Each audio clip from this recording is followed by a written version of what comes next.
A very warm welcome, dear brothers and sisters, to the Redemptorist Friendship Circle, a podcast by the Redemptorist community of the Vice Province of Malaysia and Singapore. In this podcast, we try to talk about everything Redemptorist.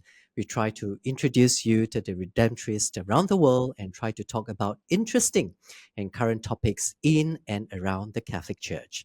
I am Terence, a Redemptorist priest serving here in Novena Church in Singapore, and I'm one of the co-hosts of the podcast. And along with me is Hi everyone, I'm Gerard. I'm also a Redemptorist and I live here in Singapore. Thank you for joining us today. okay, talking about current topics in and around the Catholic Church here in Singapore. I think recently there has been quite a lot of big things happening in the Catholic Church here. Of course, I'm referring to the visit of the Pope. So, Gerard, did you attend all the different activities with regards to the Pope's visit here in Singapore? Well, not all the activities. As clergy, we managed, we took part in the papal mass at the All National right. Stadium. Mm-hmm. And then there was another meeting, a private meeting with the Holy Father Okay. on Friday morning. All So right. those were the two invites that I got and I went to both of them.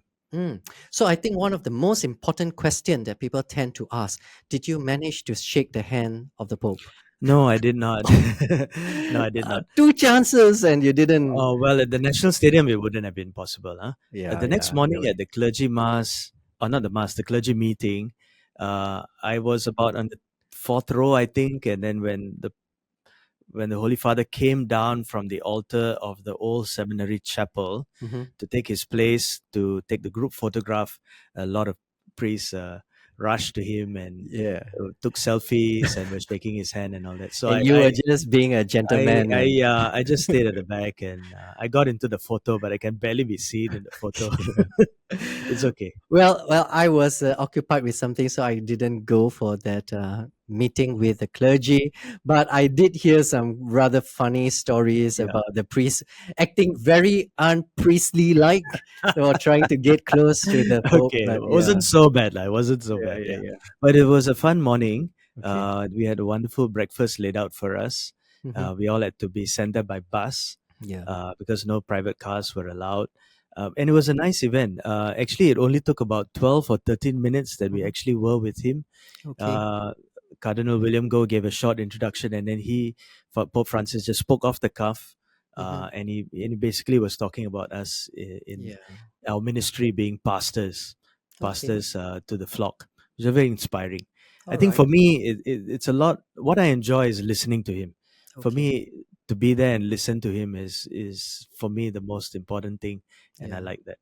Others wanted their selfies and all that. No, for me, uh, as Yeah. long as I can know that I was there, it means a lot Yeah. to me. Yeah. Yeah. How did I, you find the mass at the National Stadium? so I flew back to Singapore just the day before the Pope's Mass. So I was in Europe for a conference. So it was physically a little bit tiring for me, but I have to say I was extremely impressed by our Pope. This time, the last time I actually met him slightly closer was during World Youth Day, I think in 2018 in Poland, and this is my second time that is a little bit up close. Uh, but what really stuck in my mind, and I had this very strong impression, was how how much effort he's putting in to connect with the people, even though we all know that he was very tired, you know, and he's at that age, 87, and Mhm. he had such a long day, and you can see he was still putting in all the effort and Mm. really making that that that willingness to connect with all of us. So I was very impressed by him, and I was very inspired by him. Hopefully, if I ever live to that age, I could also be as energetic as him, Oh yeah, as yeah. I inspiring would as fall apart, I think, if I yeah. tried to keep up with that schedule. There's one more Okay. thing that impressed me. Mhm. What impressed me was our own organizing committees here in Singapore. Okay. Yeah. I think I don't know how many hundreds, thousands of people were involved Mhm. in one way or another, Mhm. and they put together an event that was really, truly a work of Yeah. much love. As the Yeah. Pope said in his homily, Yeah. everything is done out of love. Out of I the could really yes. see so much of effort going into that. Many Yeah. of my friends were involved, and I was so Okay. happy for them that they could be a part of this Yeah. uh, Yeah. it's something for them to remember in their lives. Yeah. So a big salute to the organizing committee, to all the volunteers. I think That's right. thousands of And them. the ministers Yeah, who took all part in those. all kinds of planning. Yeah, and for those who have attended the mass, and actually even for those who couldn't get the tickets during the balloting, and you were joining us online. So for all of you, I just want to perhaps just say a big thank you for being part of this very historical event in our Catholic Church here in Singapore. And I'm sure just continue to share your experiences, the joy, and even some of the hiccups to one another. And we continue to learn from one another and maybe be inspired by the message that the Pope had for Mm. us. Okay, so Okay, before we move on, just one more thing, one more thing. okay, Do you know okay. where the Pope is now? Yes, Ah, he's in my university. So our schedule was a little bit how to say it, mixed up lah. He should have joined me there over there in my university in Belgium, and then come back to Singapore with me. But he decided to come here, and then yeah, we crossed path over in the okay. air, I think. So now he's there in Belgium in Leuven University, which was where I was for conference just before coming back to attend the papal mass. But I think the reception and the reality there is a little bit different Mm. here as compared to Singapore. And so So Pope Francis is in Louvain for the 600th anniversary of the yes, university. yes, So yes, congratulations, that's your alma mater, and yes, you can yes. feel very proud of being Yeah, part yeah, of yeah. something so significant to the church. Mhm, Yeah. mhm. Yeah, so it was very interesting reading the articles, and they were saying that this street is closed, this place is open for the people to meet the Pope, and I know all those places, and it's like I can just imagine in my mind. But yeah, but anyway, a big thank you to our Holy Father. He's really an inspiring figure. Uh, Talking about inspiring figures, today we also have someone that is very inspiring, at least to me, joining us in our podcast. So he is actually a Redemptorist brother from the province of Cebu in Philippines, and he was a professor. That taught me when I was in the seminary over there in Philippines, and he is none other than by the name of Brother Karl Gaspar. Um, why is he an inspiring figure? I think you will probably get a sense when you hear us talking to him. So maybe without further ado, because he has a lot to say. Okay, so when Brother Carl speaks, he just goes on like a machine gun. So maybe we just go straight to the interview with him. Is that okay? Of Sure. course. Okay, so we will come back to you after the interview. So enjoy.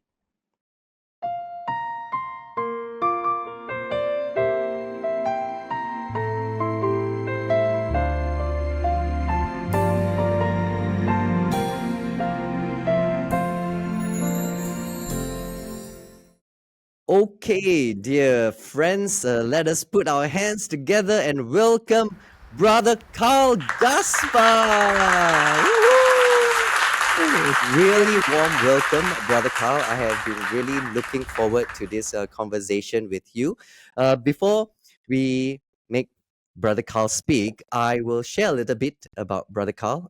Brother Mhm. Karl is a brother from the province of Cebu. Um, he was my professor when I was there, and I have to say I was very inspired by Brother Karl. He has always been a very warm and welcoming confrere. He was very encouraging all the time, and I remember he taught me one class, if I'm not wrong, is pastoral sociology. If I have to find a confrere that is closest to a beautiful mind, a character of the beautiful mind, I would say that it is Brother Carl, because Brother Carl came into the our classroom without any notes or anything. He started writing at the whiteboard, and by the end of the class, the whole whiteboard was like a scary tableau of information. But that really goes to show how knowledgeable Brother Carl is, and also I have to say he's not just knowledgeable, he's very wise, and he's also a very passionate person. He is very much involved in social justice, and he is also a prolific writer. I really do not know how Brother Carl juggles all this thing, but today's episode is exactly for us to discover that. So once again, welcome very much, brother, to our podcast recording today. So maybe we can very quickly just start off by you telling us a little bit more about yourself, maybe a little introduction, and perhaps also to tell us your vocation story.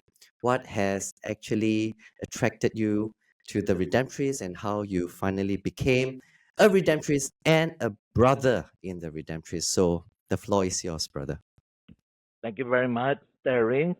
I'm really very honored to be with you and Father Gerard for this podcast this afternoon. My name is Brother Carlito Gaspar, but I'm better known as Karl Gaspar, CSSR. I am from the city of Davao, which is in the southern Philippines, and I was born 1947, just after the Second World War, which makes me 77 years old today. My first encounter with the Redemptorist fathers and brothers was, of course, in Davao because we have a community there. And at that time, it was not yet a parish.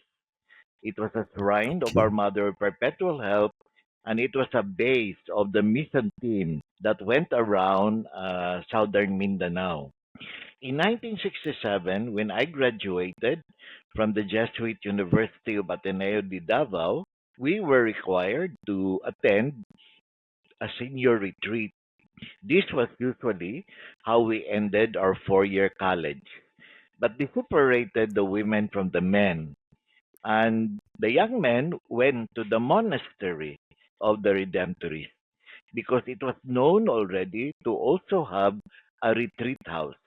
You remember the school which is at me, that there Mm-hmm. was no school, there was no parish, there was a small church in front, and the big building in the campus was the retreat house, where I believe there were five Redemptorists who were there to be part of the mission team, as well as conduct retreats, mainly for what was then the Cursillo movement and for Catholic schools like us.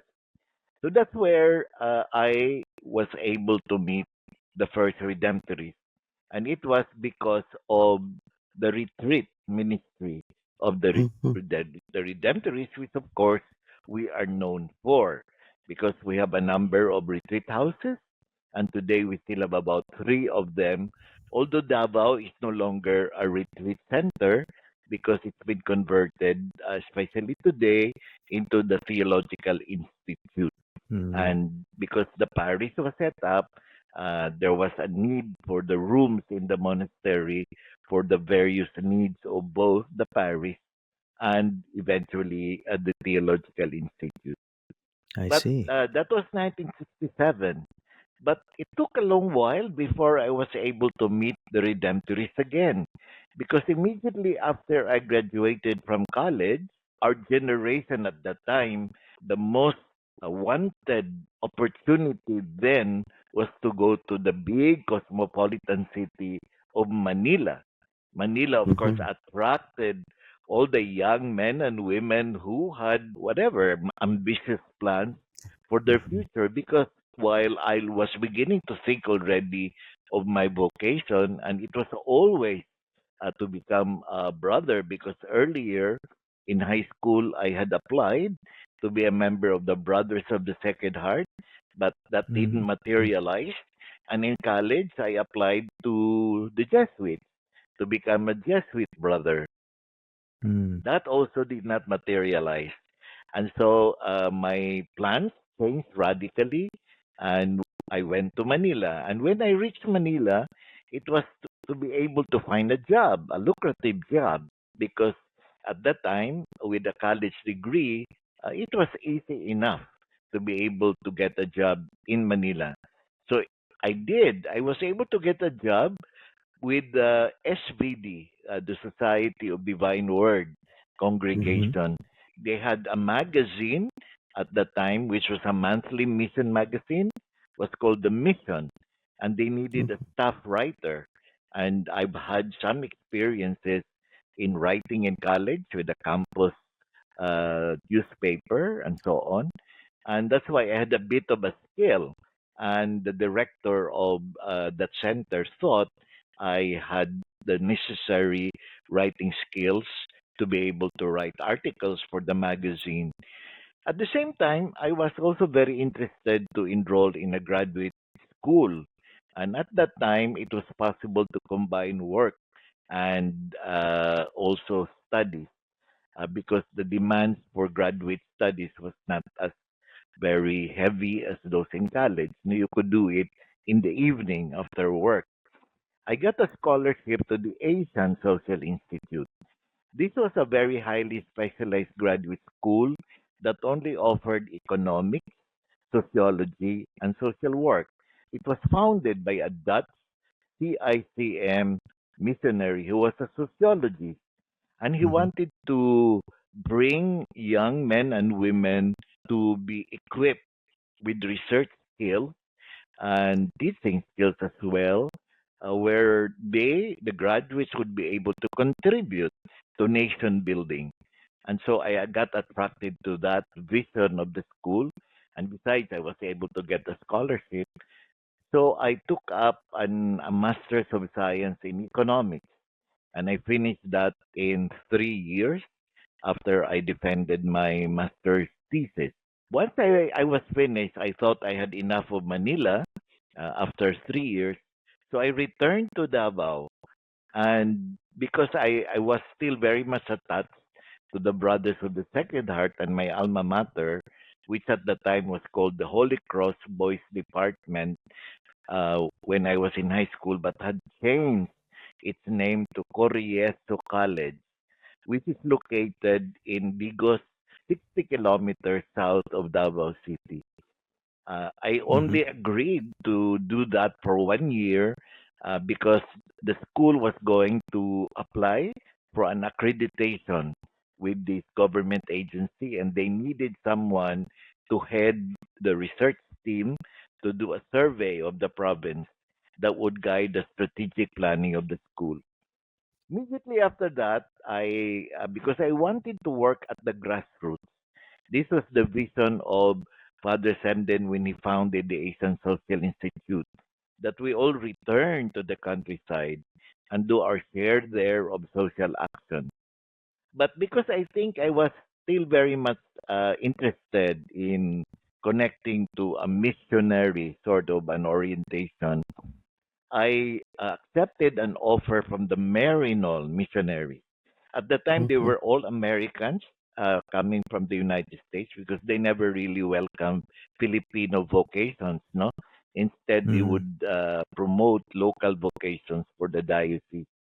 They were at the Mm-hmm. vanguard of what would then be the social apostolate of the church in the Philippines at that time. They were the first to organize basic ecclesial communities. They were the first to establish social action centers. They were very much in support of peasants organizing, especially among the banana plantations, which are there in the north of Davao City. And I was very much attracted to what they were doing because they were engaged with peasants, with rural folks, and the basic Christian communities program was starting. And I knew that that would really bring me to the grassroots, to the barangays, the villages. And that's when I began to be in touch with the Redemptorists. And this would already have been 1974. And I was approaching already my 30s. Mm-hmm. And it was very easy to connect to the Redemptorists because at that time, it was one of the few convents that was the meeting place of many human rights advocates Mm. and people Okay. very much concerned about what was happening with martial law because by 1974 things had worsened. There were more human rights violations. And that was the time, for example, that the Good Shepherd nuns, their convent was raided the military and they Mm. desacralized the chapel. They took Mhm. the ciborium and threw away the host, and which Mhm. created a major furor, and even our conservative archbishop was up in arms, no?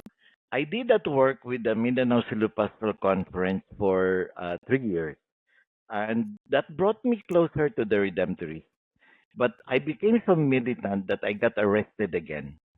So this is the And third time you've been that was arrested. the third time. And Third this time. time, it was 22 months imprisonment. Oh wow. Oh While I was wow. in prison, I began to reflect again on my life and what direction Mm, should I take, because I was getting on in years and I knew that I had to make a very definite decision regarding my future. Luckily, Father Ramon and the seminarians would come and visit us in prison. Occasionally, he Wow. would even say Mass there. And if you have 2 years in prison, it does make you think very deeply where you would like to bring your life after you get released. Because I was very hopeful I would get released. I just didn't realize it would take a long time. And it came back to me. I was haunted by my desire to become a religious and to pursue my vocation as a religious brother. And I began to Mhm. talk to Father Ramon again about it. And by that time, I had known the Redemptorist very well, that if I made finally that option, I would join the Redemptorist Mhm. as a Mhm. brother. To fast track this story, I got released in March of 1985 because I was Okay. arrested in 1983, and immediately after of course the celebrations, because everyone was very happy I was out.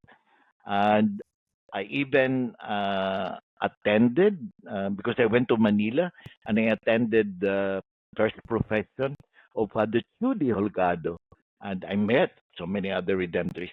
When I returned to Davao, I made the formal application, and the committee that was screening applicants immediately approved it.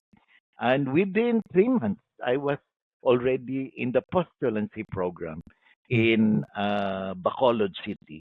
That's where our postulancy was. Father Ryan, Martin Ryan, was the superior of the house and also in charge of us. And Father Benma was the assistant to Father Ryan. So I did that for a year, and after that, there were 11 of us postulants, and out of the 11, seven proceeded to the novitiate. And in the novitiate, that was where I meet Father Ino Cueto. We were the same Ah. batch. And oh this was wow. in 19, what was it now, 86. This was immediately after Ah. the Yes. Yes. people Yes. Mm, power. After You EDSA. remember the mm, Yeah. Filipinos massed around the highway mhm, near the mhm, military camps, and which provoked a movement that ultimately pushed Marcos and his family and his cronies to exile in Hawaii. Mhm. Immediately after that was the novitiate, and we were there mm, for, of course, 14 months. Father Willie Escena was our novice master. And at mm, the end of that, Father Ino and another one from Manila, Father Dewey Chanova, and six of us from Cebu were professed. mm, And they did give me the option to join the Theologate in Davao, Mhm. because we still had it in Davao and they were still studying at the regional major seminary. But I said I may have had a little bit already of theology, because in between I was attending many theological conferences. I was a member of the Ecumenical Association of Third World Theologians. I had attended the Asian Theological Conference. I've done a lot of reading. So I thought maybe since I was getting on in age, I would Yes. How rather old were you continue. at this time that I you would were be professed? 1986. I was born in 1947. So I was Yeah. approaching 40 already. So Yeah. mm, I was very ready to really be a missionary. So they agreed with me, and so I was sent to join the Redemptorist mission team based in Iligan with Mm-hmm. Father, then is Bishop, of course, now, Father Manny Cabahar as the Mm. superior. And in I that see. group of Redemptorists were Father Amado Picardal, who just recently died, Yeah. and Brother James Villahermosa. And later, we would be joined by the likes of Father Carlo Villaflor and other younger confreres. And at that time, we had a mission in San Fernando, Bukidnon. And you must have heard about, the early ecological campaigns we had there Mm. to combine both our work in strengthening basic lethal communities and in defending the forest. Because there were two major logging companies there that impacted on the water supply of the river that affected the livelihood of the peasants. So that's how I Mm-hmm. began my work as missionary. Okay. Thank you so much, Brother Carl, Wow. for sharing all of that. And that's such an incredible journey Yeah, it's a of, long and winding road to you finally yeah, becoming coming to a the Redemptorist, and redemptorist sort of brother. starting as a fresh graduate from university, and then being involved in so many things after that. Really being friends with the Redemptorists for, well, That from the would time be of your late saying, teens yeah, that all the would way be until no, 40. it's only 1974 when I Mm-hmm. returned to Davao. So I was Ah. early 20s already. Mm. So anyway, brother, do allow me to just switch the focus a little bit, huh? Because as you have said, with all your experience and when you finally came in contact with the Redemptorist and finally decided to become a Redemptorist, but even before that, you have always had this idea of wanting to become a brother and not a priest. Perhaps you can share with us a little bit of this disposition. Why or what causes you to want to become a religious brother and not a priest? And especially for many people who are discerning vocation now, many would straight away think that, okay, I want to be a religious but a priest. So maybe you can share with us what was going on in your mind when you finally Mm. made And that if I might decision. just add, Yeah. brother, you seem to have said that that was a calling even right from the Mhm. beginning with other religious congregations as well. Yeah. Mhm. Yes, I was 16 years old, fourth year high school, when I was so in admiration of the brothers of the Sacred Heart, who were, of Mm. course, With at your that alma age, mater. you idolize them, no? And especially one who was our class advisor, was very talented, very bright, very good teacher, and I wanted to be like him.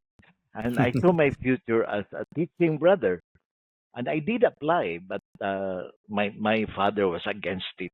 You know the That's culture why it didn't in work out. Asia, so I don't even have to explain it.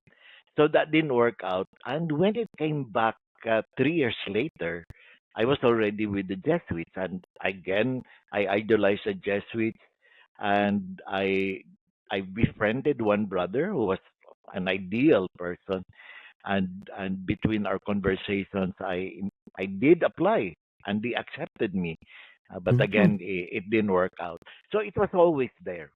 Now when I decided to join the Redemptorist, I already knew I opted to become a brother. I think at the time I saw myself not really being drawn to the sacramental liturgical functions. Mm. I know that you could become a Redemptorist priest, doctor, or whatever. But I didn't think I wanted to go through that long educational experience, no? And immediately after formation, I really wanted to get into the work, the missionary work. And thirdly, of course, by then I knew already the restrictions if you were a cleric, no? And I did think that was what I wanted to do. I wanted to be more engaged out there socially. My love for the grassroots had not disappeared. Mm. And you know how it is when you are a priest. You get caught up with being in the center, and naturally so, Mhm. especially if you're a diocesan priest, no?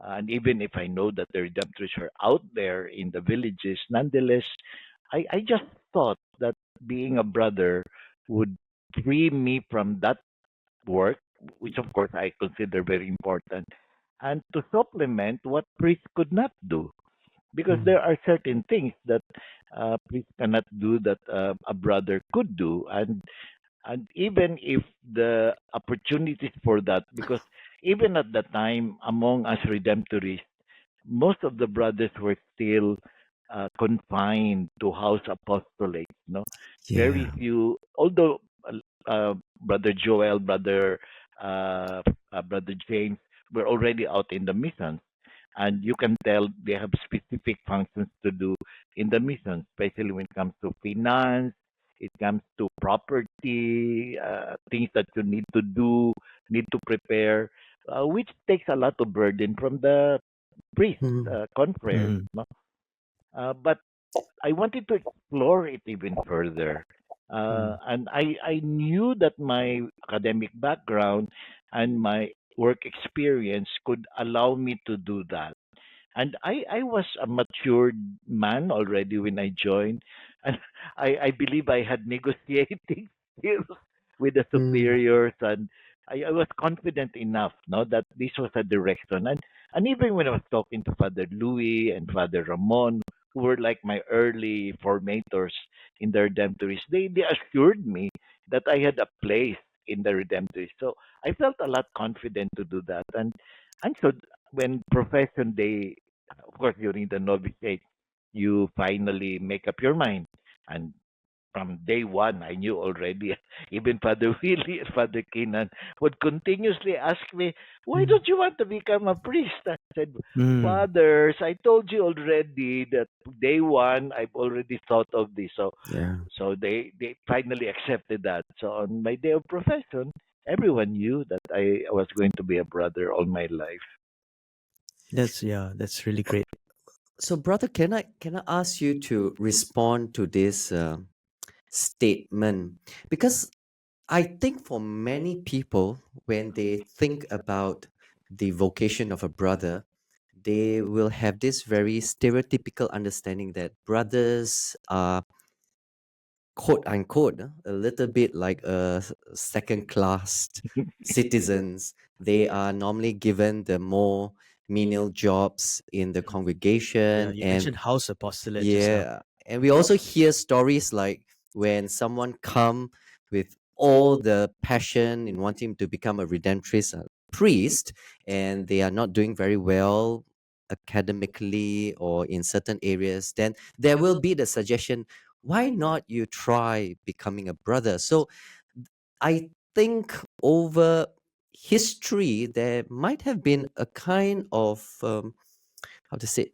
perhaps a wrong perception that brothers are not uh, as well received as the priest in the religious congregation. Perhaps not just in the Redemptorists, but generally in any religious congregation that have both clerics and the brothers.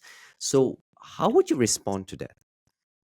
You're very right, Terence. No, and you would have known that in a country like the Philippines, which has a very high regard for the priesthood, and where, let's face it, clericalism persists until today, uh, brothers are usually categorized as second-class religious in the church. I was fully aware of that. But luckily, when I first thought of becoming a brother, it was with the Brothers of the Sacred Heart. It was Hmm. purely a brothers' congregation. There were no priests in that group, and and they had a very high regard in the town, no, as the De La Salle brothers, and Mm, other congregations that are purely for brothers, no. So I never had that insecurity. And of course, when I joined the Jesuits, the Jesuit brothers are not usually also known as Mm. doing menial work, because uh, at the time they were also professors and so on and so forth. And even if I noticed, because I did notice that when I joined the Redemptorists, there weren't yet brothers at the time who would be the model that I would try to become later. Although Brother Jewel was already in Manila at the time, and he was trying to carve a new image of a brother, Mm. no?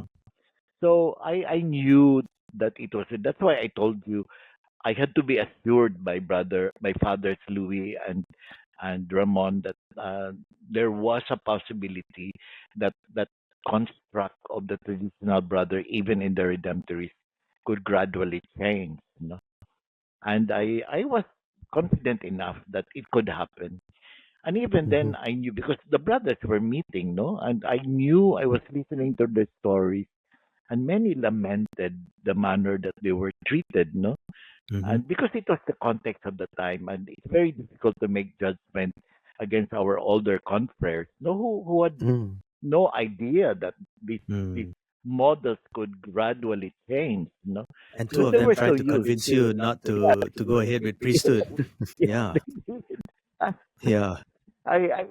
Yeah, both of them I loved. No, I loved my Dobby's master and the assistant, but I always found it really funny that they would think that I would rather be a priest than a brother. But anyway, and when we had gatherings, I could sympathize with them, and because they were hoping that model could change, and we were assuring us, the younger ones, were assuring ourselves that it will not be the others, it will be us who will do it Mm. ourselves. Because if we don't try to prove our worth, the old model will persist. And that was also the time when I think the congregation was beginning to be conscious that the brothers had this lamentation around Mm. our universal congregation, and there was a wish already on the part of the general council to make amend, to begin having some changes. And of course, with the restructuring that happened, we were becoming more conscious of our region. And when our Asia Oceania region was established, one of the major concerns was how to develop a better, profile of the brothers, which Mhm. allowed us to gather together. And just Mhm. the idea of brothers meeting across Asia, just Mhm. themselves, with just a few priest observants, that to me was very historic. And that Mm. began the process of reimagining the vocation of the brothers. Because at the time you Mm. had people like Brother Celestine, no, in Mm. Singapore, Mhm. and in Australia there were a few more, and it created a very interesting dynamic. There was a very high level of morale.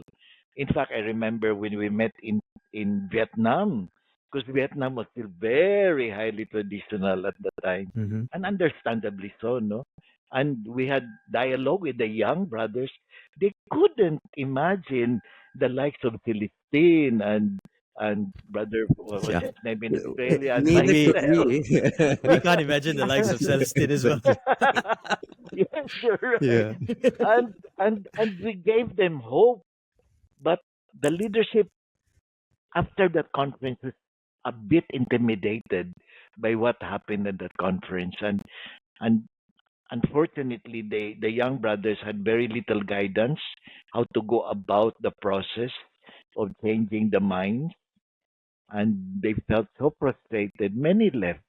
That was really sad. Mm.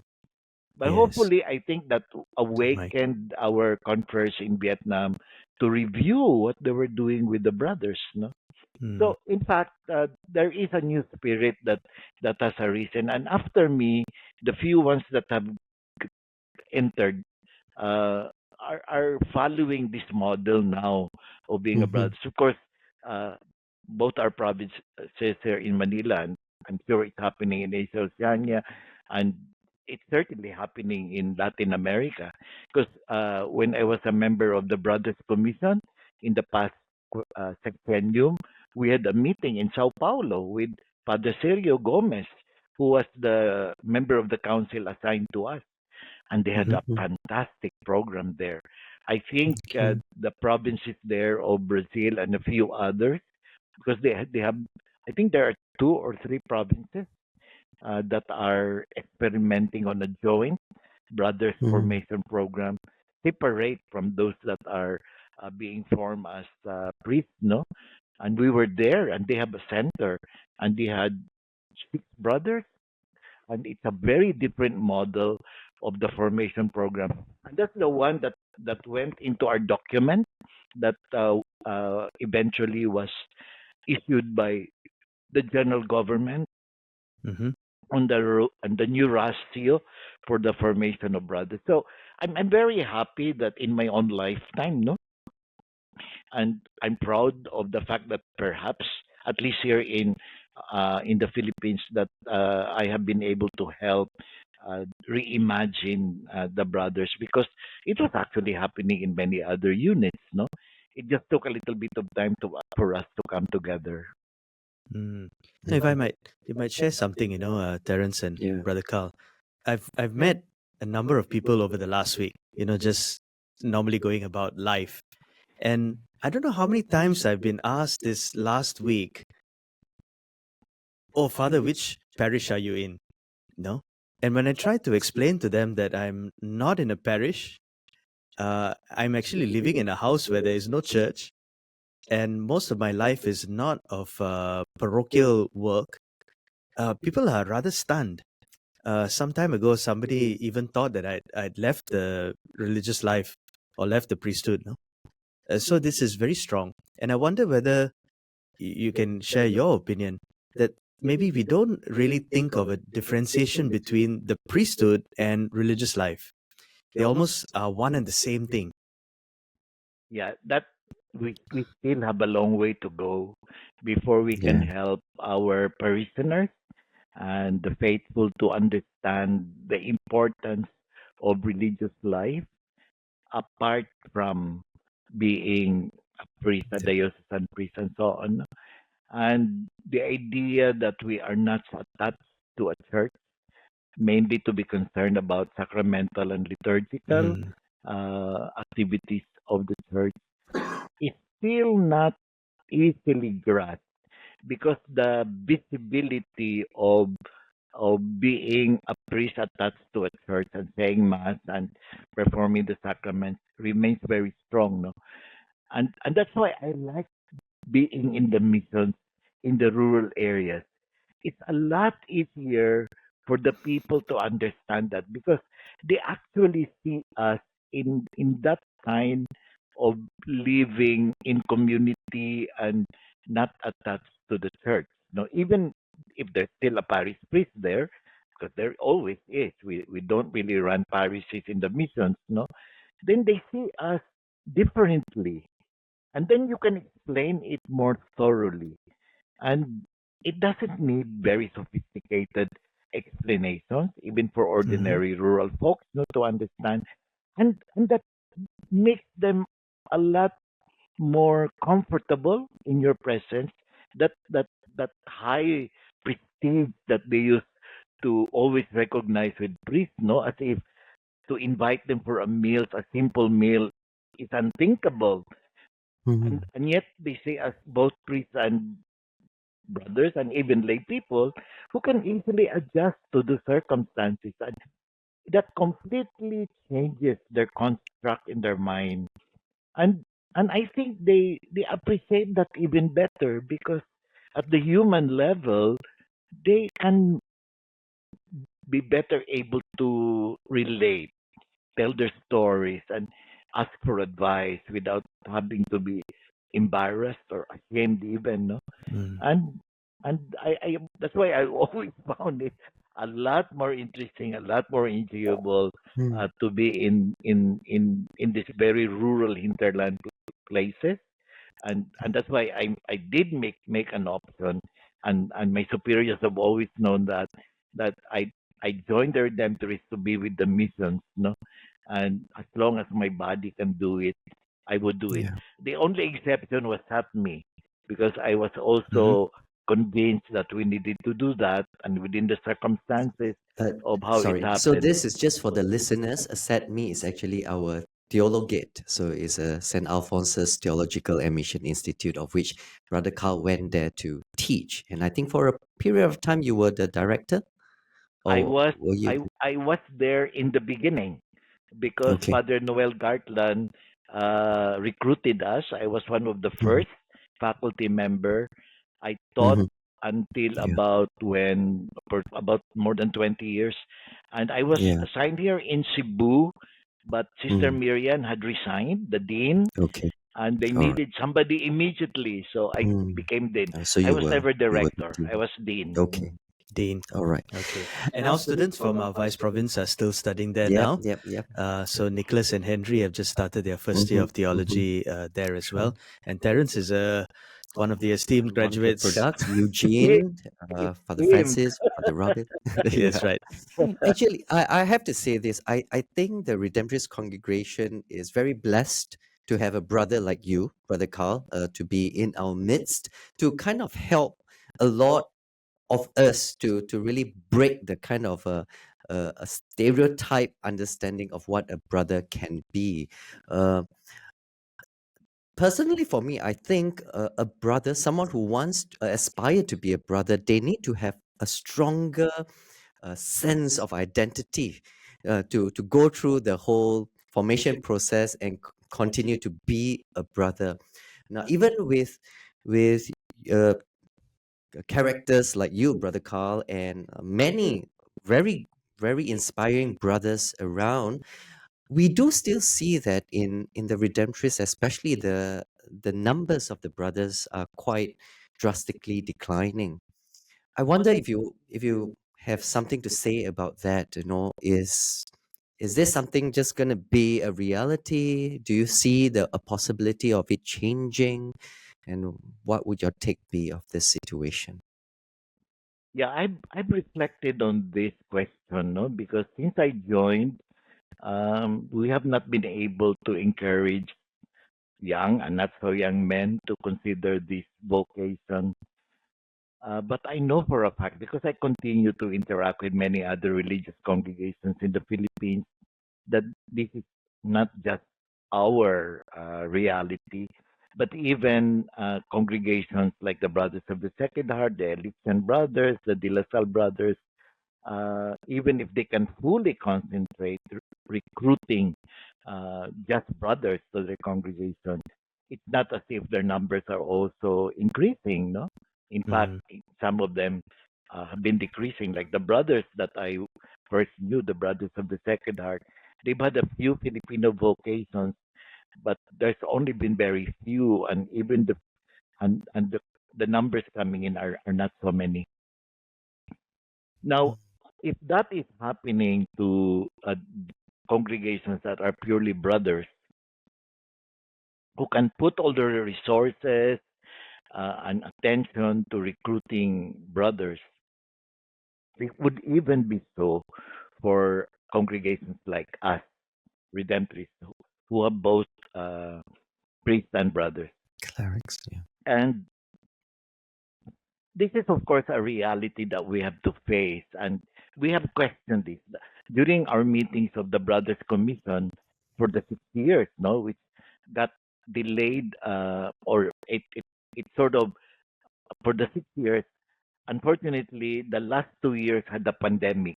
And that cut on the, how do you call it, the momentum of creating ripples, no, that would impact all our units across the world.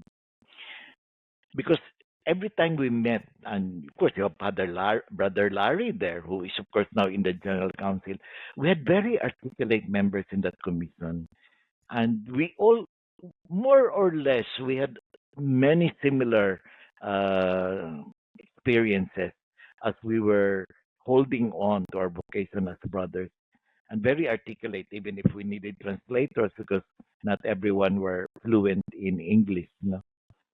And we, I think, as a group, we managed to articulate the reasons why, and certainly it's a reason here. Within our congregations, there's been a lot more emphasis naturally in recruiting young men, not so young men, to become priests rather than brothers. We Mm-hmm. have to become very consciously deciding that when we do recruitment, promotion, and so on, that we should do it for both. And even because we need lay missionaries, to also include lay missionaries. Mm-hmm.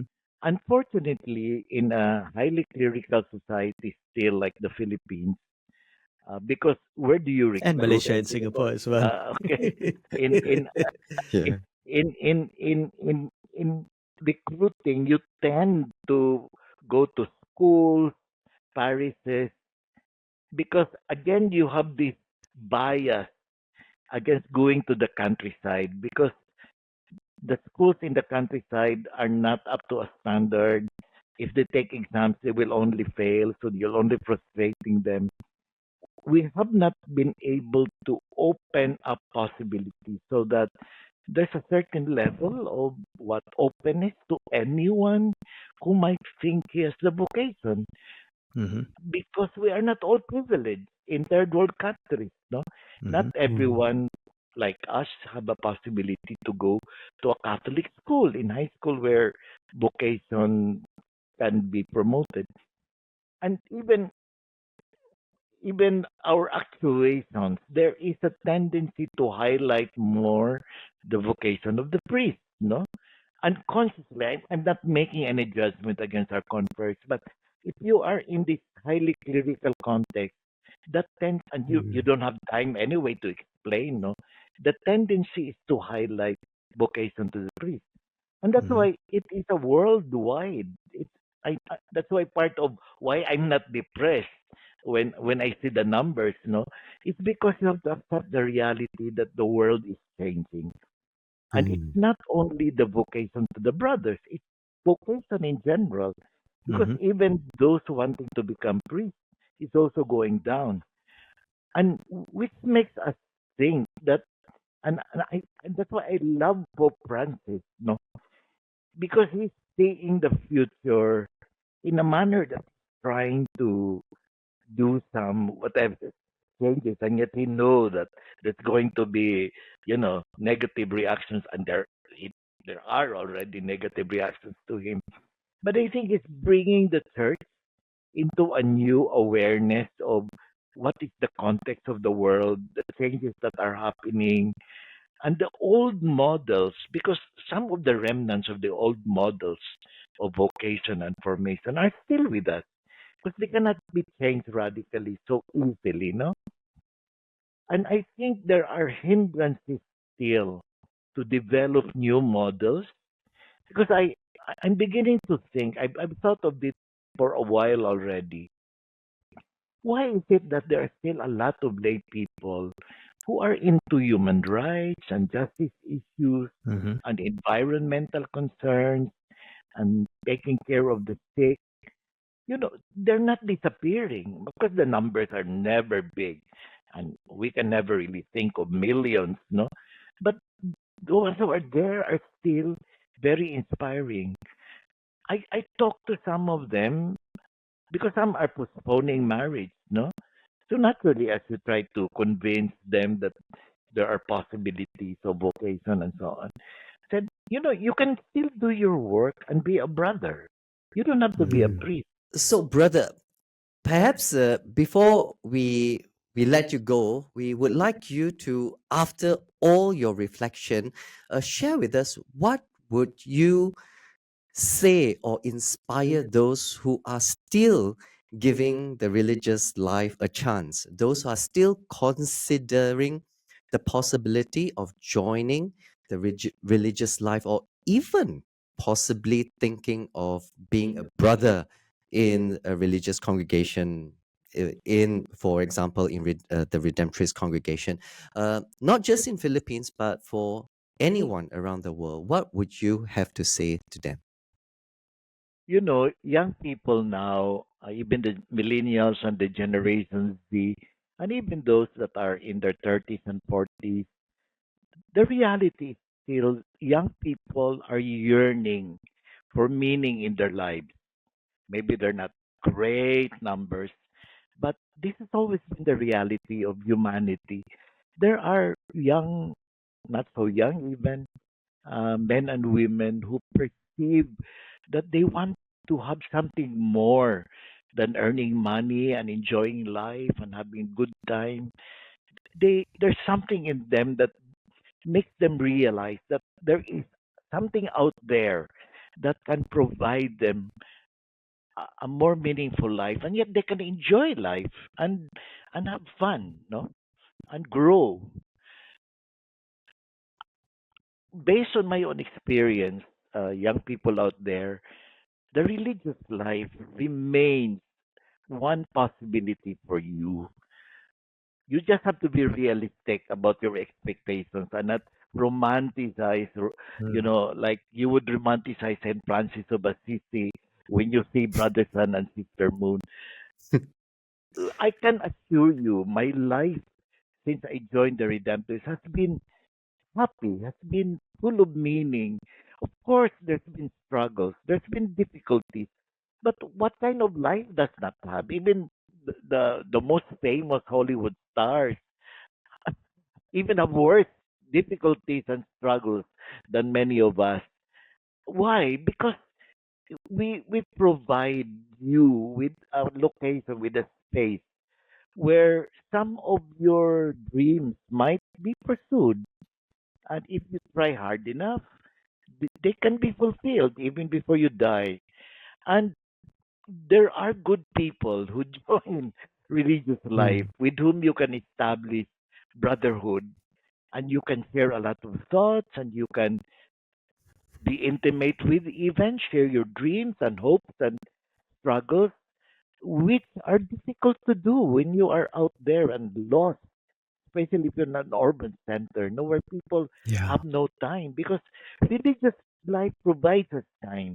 We have retreats, Mm. we have recollections, we have time together, we socialize together. So you meet people of the same mind, of the same aspirations. Not everyone, of course, and that you cannot expect that too. Mm. But they Mm. are always there because there are people like you who are drawn to the same dreams, and even within restrictions, because let's face it, you can get around there because institutional church is already changing, and you just have to be confident about your identity. But of course, be always kind and gentle and compassionate, and you'll do well.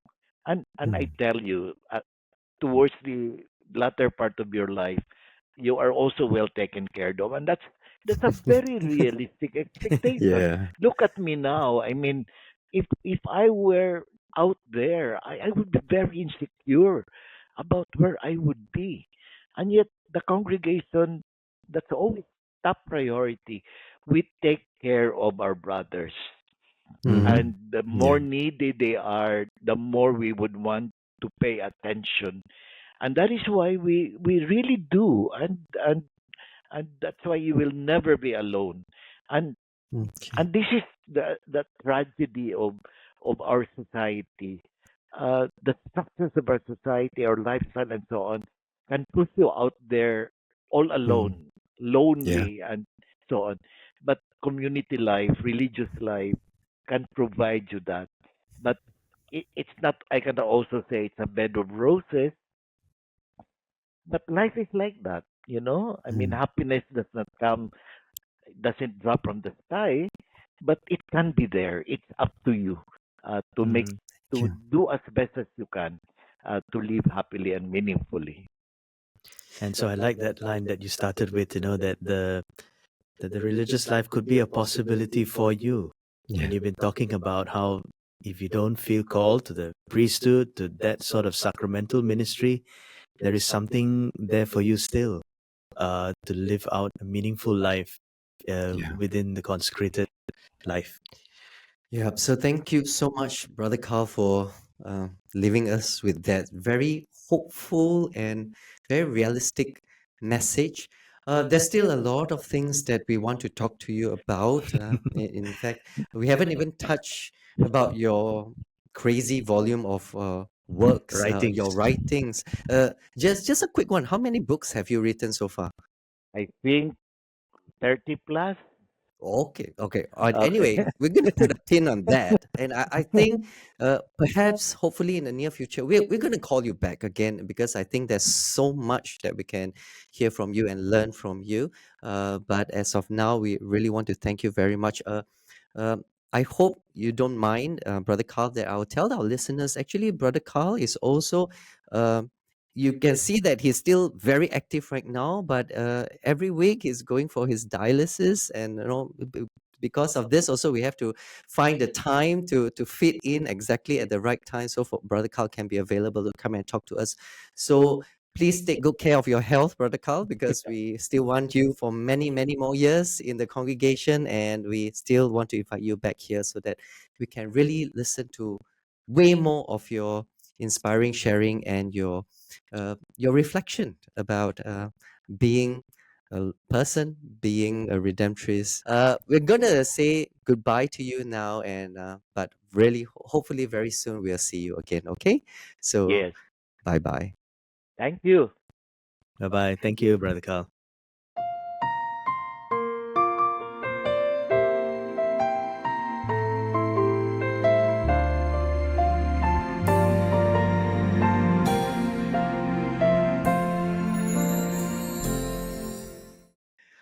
All right, welcome back. So that is our rather lengthy interview with Brother Carl. Well, he's got so many experiences in his life, isn't Yeah. it? You can't can't talk about all of them in one podcast. Actually, that time, like about 50 minutes of interview time, is really not doing justice to Brother Carl because he really has so much experience that he could share. And also, we kind of tweak a little bit, did some editing. If not, the conversation was actually much longer. But hopefully, in the future, we will have another opportunity to talk to him again. But anyway, Jerry, perhaps Mm, one question mm, after this nice conversation with Brother Carl. What do you think is one thing that struck you, something mm. that you would like to share? Okay. Well, just two very short points. First of Mhm, all, I was struck uh, in that he was very aware of his calling to be a brother. mhm, That was something he experienced from the time that he was very young. At first, he wanted to join the Brothers of the Sacred Heart. It didn't quite work out, and then eventually that his life experiences led him to the Redemptorist. But he was very aware that he was called to the religious life, not to the ordained state. And I think he was very true to that calling throughout his life. I think that was mhm. something that struck me. You mentioned about all the books that he's written, more than 30 Oh, books. yeah. And that I can tell you something from a very personal experience. Brother Carl and I were colleagues in Sadmi. We were both teaching. And there was one year that I was living there, and my room was next door to him. And I could hear some little sounds early in the morning. He wakes up at 4 in the morning Oh my every gosh. day. That's his quiet time. That's his thinking time. That's his writing time. And so, if you want to write a book, wake up every day at 4 in the morning and do some work with your mind and with your Okay. hands. And at the end of the day, you'll have a book. And after 30 years, you'll have 30 books.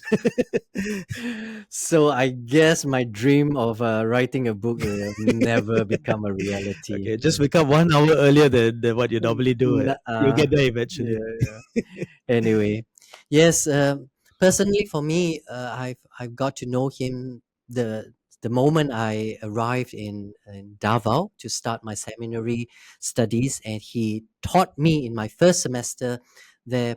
I can only say that he never stopped inspiring me in his attitude towards his religious vocation. You can see that Brother Carl is very much a person of advocacy. He is advocating for the rights of the indigenous people. He Mm, was advocating, uh, environmental issues. So for to protect the environment, so on and so forth. Um, I I believe that he is okay with me revealing something about him at this moment. He is not in the best of health at this time. In fact, that he needs to go for dialysis in a weekly basis. And in fact, during our interview, we have to time just nice so that he he is in between all these medical appointments. that is enough energy to sit. Yeah, Yeah. and but you can see even at this kind of state, health with his health, he has never stopped doing what he does. So I think it really comes from a place of passion, a place of conviction, that even with whatever little energy that is left of him, he's still strongly pushing the advocacies that he believes in, and continue to inspire younger generations of redemptorists like us. So Mm. yeah, so to me, I will always be thankful for the education and the wisdom that Brother Carl has imparted. And he's like one of the inspiring Mm. characters, just like our Pope. Yes, yes, one of the legends of the Filipino Redemptorists. So just a little shout out to all our Filipino friends who might be listening to us, and especially if you come from Mindanao. Yeah. Brother Carl is very, very closely connected to his homeland and is very passionate about the issues of Mindanao for peace, for interreligious dialogue, the indigenous people, their history and their culture. Somebody so rooted in Oh, his sense of identity and who he is and where he comes from. okay. As I said, hopefully in the future we'll get to chat with Brother Carl again. Now, maybe we should Yeah, end this soon, yeah. because it has been quite a lengthy episode here. But before we go, we just want to give you an update of what is happening here around Novena Church for the rest of the month of October. So, Gerard, do you want to start off? Okay, so there are just some regular events to take note of.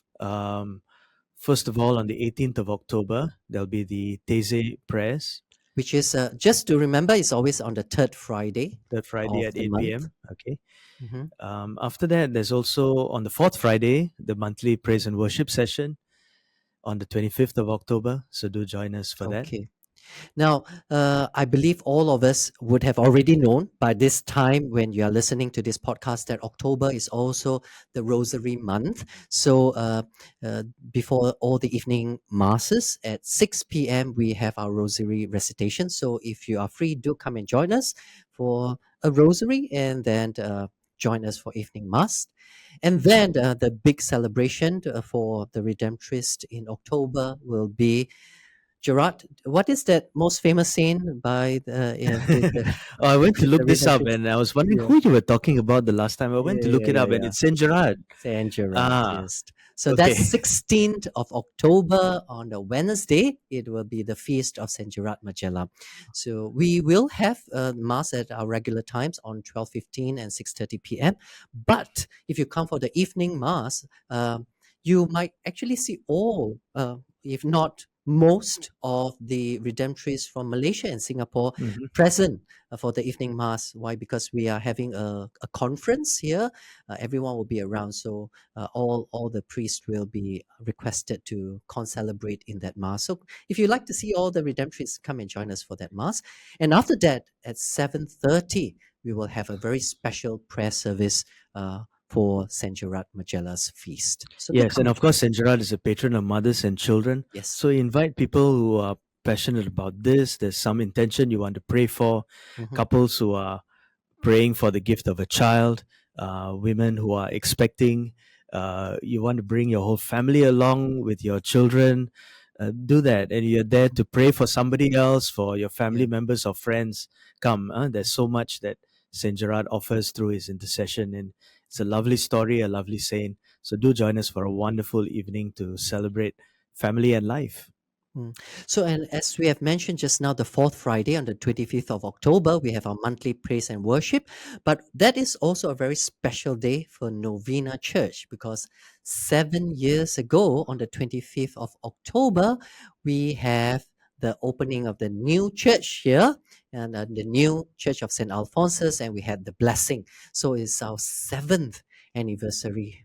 Gerard, can you imagine? We have already have this new church for 7 years. 7 years, yeah. Yep. So time really flies. Also, we are still having our regular masses, the afternoon mass and the evening mass. But on that day, very specially, we will give thanks to God for really being with us over this past 7 years. So yeah, come and join us if you can. Okay.